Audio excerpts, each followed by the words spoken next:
और वहीं अमेरिका ने पश्चिम एशिया में जारी जंग खत्म करने की कवायद में ईरान को 14 सूत्रीय प्रस्ताव भेजा था। अमेरिकी राष्ट्रपति डोनाल्ड ट्रंप से लेकर विदेश मंत्री मार्को रूबियो तक ईरान के जवाब का इंतजार कर रहे थे। ईरान ने अब अपना जवाब अमेरिका को भेज दिया है। पाकिस्तान के जरिए भेजे गए इस जवाब में ईरान ने ट्रंप के शांति प्रस्ताव को खारिज कर दिया है। ईरान की सरकारी मीडिया के मुताबिक अमेरिका के भेजे जवाब में इस बात पर जोर दिया गया है कि अमेरिका इस युद्ध से हुए नुकसान का मुआवजा दे। ईरान ने यह भी कहा कि हॉर्मुज़ स्ट्रेट पर उसकी संप्रभुता को भी अमेरिका स्वीकार करे। ईरान की समाचार एजेंसी तस्नीम ने सूत्रों के हवाले से कहा है कि भेजे गए जवाब से अगर ट्रंप संतुष्ट नहीं है तो ये अच्छा भी नहीं है। ईरान में कोई भी ट्रंप को खुश करने के लिए योजनाएं नहीं बनाता है। सूत्रों का कहना है कि बातचीत करने वाली चीन को ईरान के अधिकारों के लिए योजनाएं तैयार करनी चाहिए। ईरान की ओर से भेजे गए जवाब में ईरानी तेल की बिक्री पर लगे अमेरिकी प्रतिबंध हटाने की मांग की गई है। तो ये ताजा अपडेट है, जिसके हिसाब से अगर हम देखें तो फिलहाल बातचीत नए सिरे से होती हुई दिखाई नहीं दे रही। भाई ईरान ने अमेरिका के प्रस्ताव का जवाब दे दिया। ईरान ने अमेरिका के प्रस्ताव का जवाब दिया है। ईरान ने अपने हितों का ख्याल रखा, ये कहा गया है अल जजीरा के हवाले से। यूएस का सकारात्मक रवैया तो आगे भी वार्ता।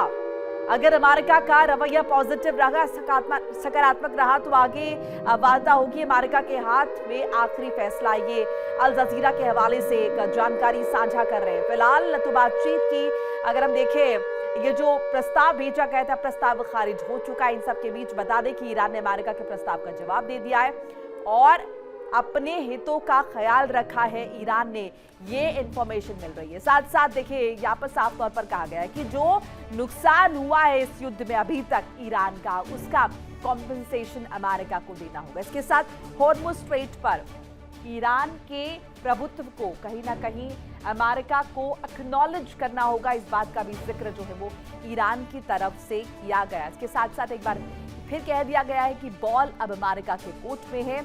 अगर अमेरिका चाहे तो ये बातचीत जो है ये हो सकती है पॉजिटिव तरीके से।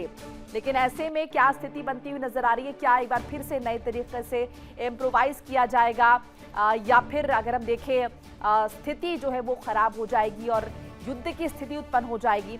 इसी पर चर्चा करने के लिए तमाम खास मेहमान जुड़ चुके हैं। करके तारुफ करा देते हैं। मेरे सहयोगी विकास अब्रोल भी मेरे साथ जुड़ रहे हैं। साथ साथ ग्रुप कैप्टन यूके देवनाथ जी रिटायर्ड रक्षा विशेषज्ञ के तौर पर जुड़ रहे हैं। रितेंद्र माथुर भू राजनीतिक विश्लेषक, मनोज कुमार भू राजनीतिक विश्लेषक, आप तीनों का बहुत बहुत स्वागत है। पहले विकास का रुख कर लेते हैं। विकास साहब, ये जो अपडेट मिल रहा है जिसमें ये प्रस्ताव खारिज हो चुका है, अब इसके क्या मायने निकाले? क्या एक बार फिर नए सिरे से बातचीत के लिए एक नया प्रपोजल तैयार होगा?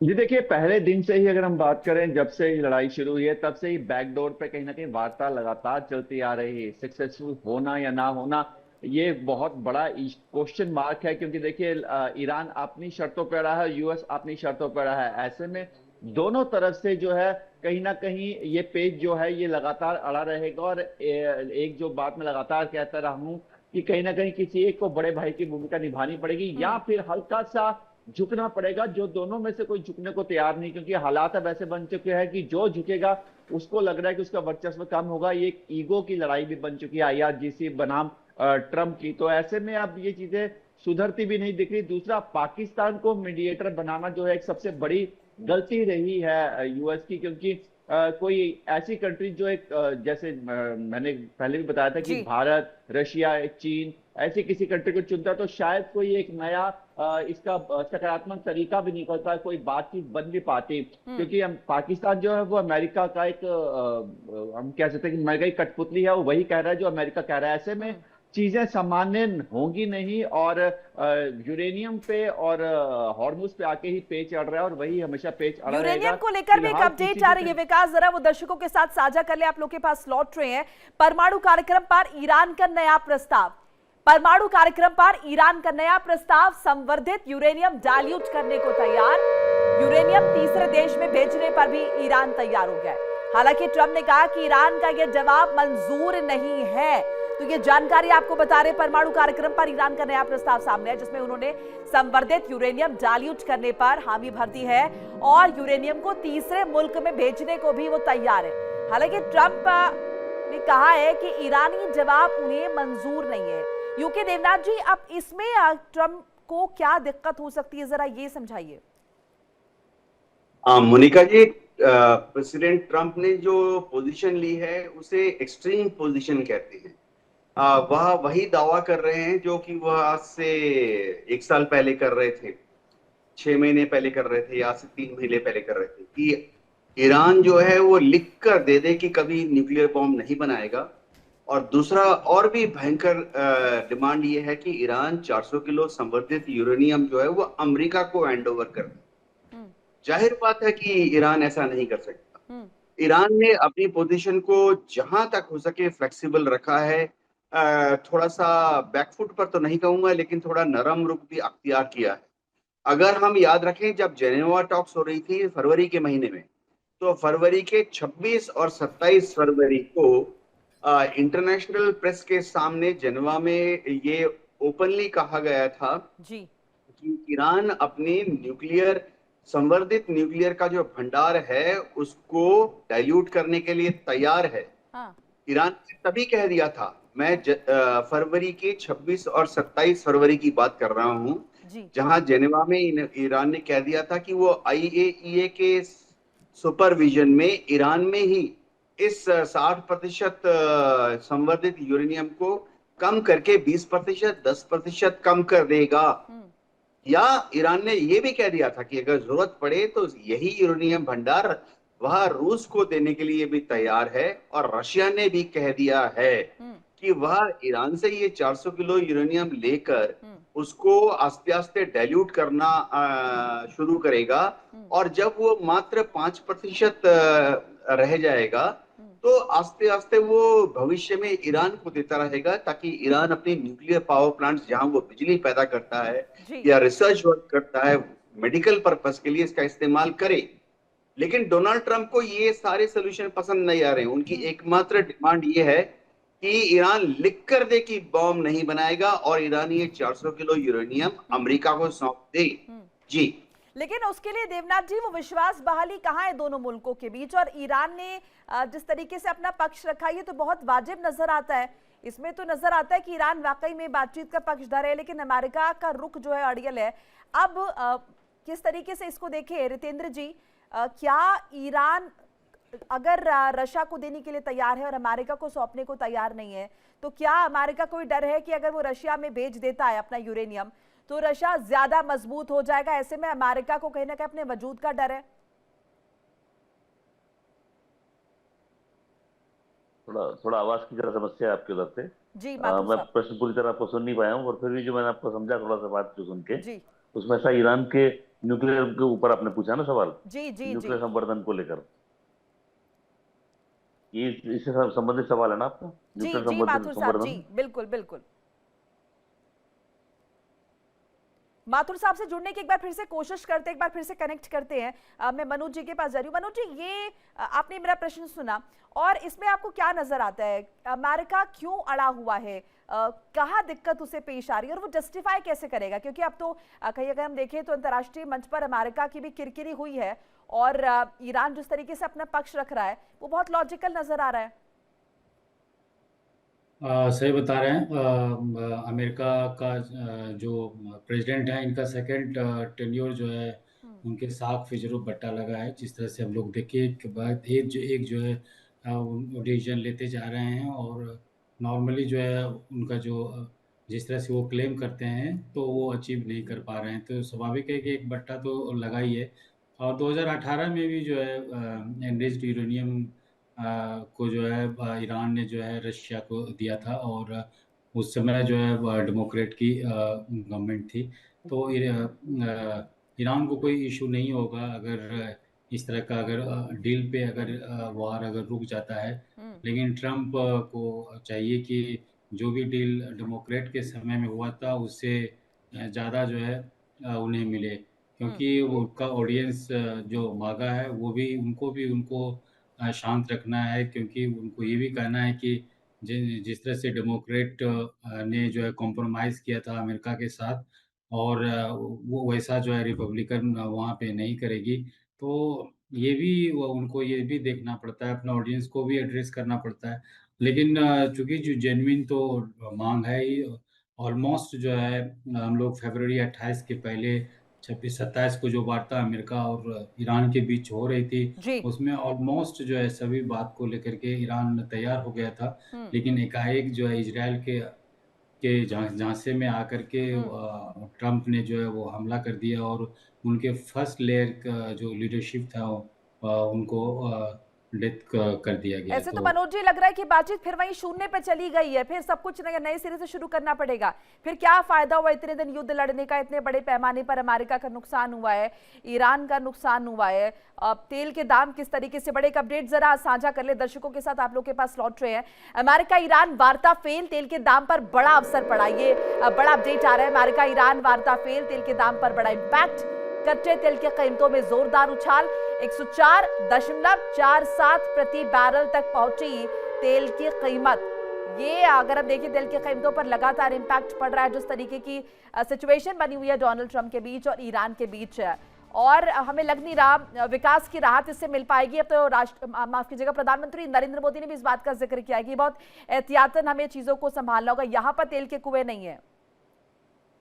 देखिए, कहीं ना कहीं ये जो जिसमें प्रधानमंत्री मोदी ने बोला, ये बात सीधा सीधा संकेत दे रहा है कि दुनिया जान चुकी है कि ये युद्ध अब जल्दी रुकने वाला नहीं है, क्योंकि दोनों अपनी मांगों पर हैं। देखिए, लेकिन अगर सबसे बड़ी बात, अगर ईरान डाइल्यूट करने को तैयार है, पहले अमेरिका का यही कहना था कि उसका जो संवर्धन है, जितना यूरेनियम संवर्धन है वो हमें दे दे, उसको खत्म कर दे यूरेनियम डस्ट को। अगर वो देने को तैयार है तो कहीं ना कहीं देखिए अब अमेरिका को भी थोड़ा सा इस पर झुकना पड़ेगा। और अगर शायद रीजन ये रहा होगा अमेरिका के नहीं मानने के, क्योंकि वो किसी तीसरे देश को यानी कि यूएस के अलावा किसी और को यूरेनियम देने की बात कर रहा होगा, ऐसे में अमेरिका को ये भी डर होगा कि जिस देश को उसके अलावा यूरेनियम जाएगा उसकी परमाणु क्षमता, उस परमाणु बम की क्षमता बढ़ जाएगी। ऐसे में वो अब जिद पे बैठा हुआ है। तो कहीं ना कहीं ये चीजें जो है अब तेल की डिमांड को बढ़ाएंगी और उसके साथ साथ आने वाले समय में पूरी दुनिया की अर्थव्यवस्था को कहीं ना कहीं ये चोट करेंगी, जिसको चलते हुए प्रधानमंत्री मोदी ने भी अपने भाषण में इसका जिक्र किया कि हमें इन चीजों का बड़ा ध्यान रखना पड़ेगा। और वाकई अब हालात ऐसे बन चुके हैं कि हर देश को आत्मनिर्भर किसी ना किसी तरीके से बनना पड़ेगा, खासकर तेल गैस की चीजों को लेकर। तो इसके विकल्प सोचने अब बहुत जरूरी हो चुके हैं, क्योंकि जिस तरह से गल्फ कंट्रीज में हालात बने हुए हैं, तेल कभी भी जो है वहां पर रुक सकता है, महंगा हो सकता है। तो ऐसे में पूरी दुनिया की अर्थव्यवस्था जो है वो एक बार फिर से पटरी से उतर सकती है। जी बिल्कुल देवनाथ जी, ये इशारा जो प्रधानमंत्री नरेंद्र मोदी ने दिया है, एडवाइजरी के तौर पर हम इसे देख सकते हैं, क्या इसके मायने असल में यही निकाले हैं कि अभी नहीं लग रहा किसी भी कीमत पर कि ये जो स्थिति है वो कंट्रोल में आ पाएगी? और जैसे कि हम लगातार देख रहे हैं डोनाल्ड ट्रंप फिर वहीं आकर अटक गए हैं, ऐसे में आपको क्या स्थितियां बनती हुई नजर आती है? रशिया को वो देना नहीं चाहते, अमेरिका को ईरान देगा नहीं, तो क्या ये बातचीत होगी नहीं?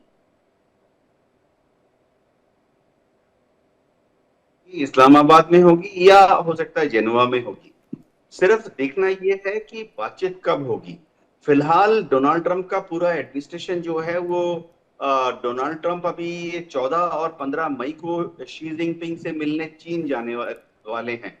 तो पूरा अमेरिकन एडमिनिस्ट्रेशन का 100% ध्यान जो है वो चीन की तरफ केंद्रित है, क्योंकि डोनाल्ड ट्रंप वहां 24 घंटे में रहेंगे और 24 घंटे में ही बड़े बड़े मुद्दों को लेकर चीन के साथ डिस्कशन करना है उन्हें, जिसमें कि जाहिर बात है ईरान का युद्ध होगा, स्ट्रेट ऑफ हार्मुज होगा, रेयर अर्थ मिनरल्स पर भविष्य में किस तरह से दुनिया के देश एक दूसरे से कोऑपरेट करें, ये डिस्कशन होगी। अमेरिका ने जो ताबड़तोड़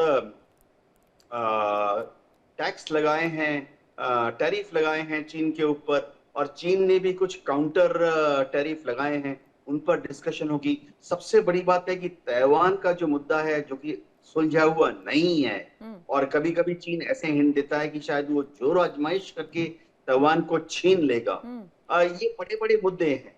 तो फिलहाल अमेरिकन एडमिनिस्ट्रेशन अपना ध्यान ईरान की तरफ नहीं दे रहा है उतना ज्यादा। हाँ, जब डोनाल्ड ट्रंप चीन से वापस आ जाएंगे उसके बाद तय होगा कि इस्लामाबाद में किस तारीख को मिलेंगे। अंदाजा है कि ये तारीख इस्लामाबाद में मई के 17, 18, 19 तारीख को हो सकती है। जी मोनिका जी। जी माथुर साहब, यानी कि जैसे कि दिवनाथ जी जिक्र कर रहे हैं कि अभी क्योंकि चाइना दौरा है, माथुर साहब से हमारा संपर्क टूट गया है, मनोज जी के पास जा रहे हैं। मनोज जी, यानी कि माफ कीजिएगा, चाइना का जो दौरा है राष्ट्रपति डोनाल्ड ट्रंप का, उसकी वजह से अगर हम देखें तो इस बातचीत में बहुत ज्यादा इंटरेस्टेड अभी डोनाल्ड ट्रंप नहीं है, और इसीलिए हम कह सकते हैं कि उनके पॉइंटर्स जो है वो बिल्कुल भी फ्लेक्सिबल नहीं है, उनकी जो शर्तें हैं, और मुमकिन है कि जब दौरे से वापस आए तो शायद वो इस बातचीत को आगे बढ़ाने के लिए अपना जो रुख है वो थोड़ा नरम करे, क्योंकि उन्हें भी नजर आ रहा है कि ये जो कंडीशंस उन्होंने रखी हैं, अगर ये ईरान को माननी होती तो युद्ध ही क्यों होता।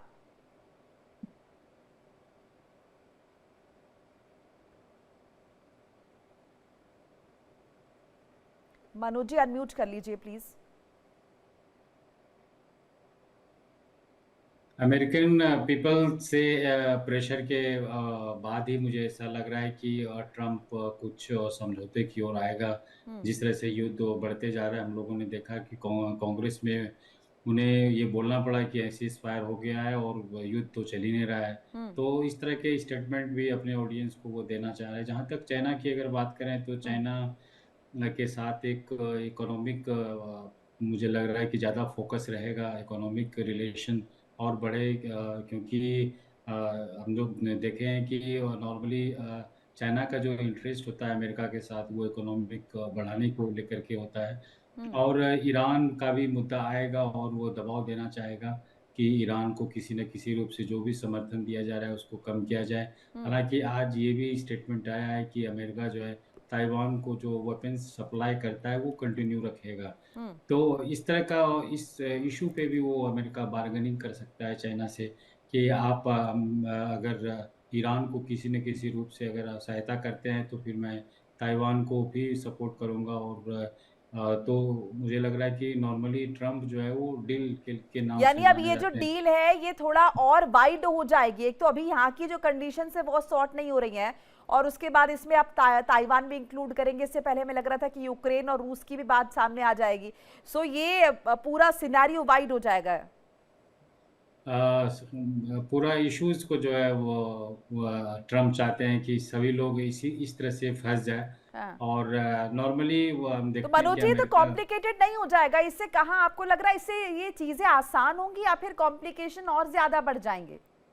अमेरिका चाहता भी नहीं है कि इशू आसान रहे। नॉर्मली उनका एक डोमिनेशन, खास करके ट्रम्प का जो मानसिकता है कि वो हम पूरे वर्ल्ड पे मैं डोमिनेट कर रहा हूँ, और उसको डोमिनेशन को कंटिन्यू करने के लिए वो इस तरह से सभी कंट्रीज़ को किसी न किसी रूप में उलझा के रखना चाहते हैं। अगर वो ऐसा नहीं करते तो शायद स्ट्रेट हॉर्मुज़ पे उन्होंने जो ब्लॉकेट लगाया वो नहीं लगता। उनको पता है कि वर्ल्ड के सभी कंट्रीज़ जो है किसी न किसी रूप में ऑयल संकट से जूझ रहे हैं। तो अगर कोई डेमोक्रेट गवर्नमेंट अगर अमेरिका में होती तो शायद इतना बड़ा स्टेप नहीं लेता या कुछ समझौते की ओर बढ़ जाता। लेकिन ट्रम्प को ऐसा लग रहा है कि कोई उतना इंटरेस्ट नहीं है कि कोई भी कंट्री में कुछ हो।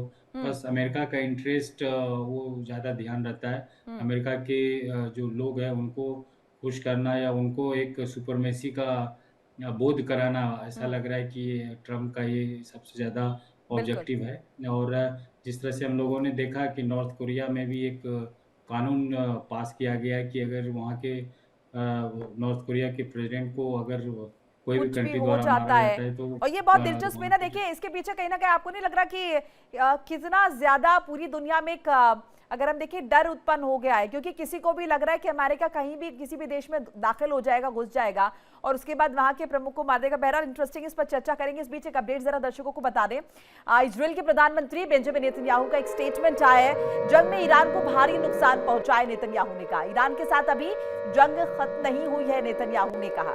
ईरान हारा तो हिजबुल्ला, हमास और हूती का अंत, ये भी नेतन्याहू की तरफ से कहा गया। ईरान के साथ अभी जंग खत्म नहीं हुई है। देखिए इंडिया डेली 24/7 अब आपके स्मार्ट टीवी पर। इंडिया डेली मौजूद है सभी डिजिटल प्लेटफॉर्म पर लाइव और लगातार। इंडिया डेली 24/7 हर दिन राष्ट्र को समर्पित।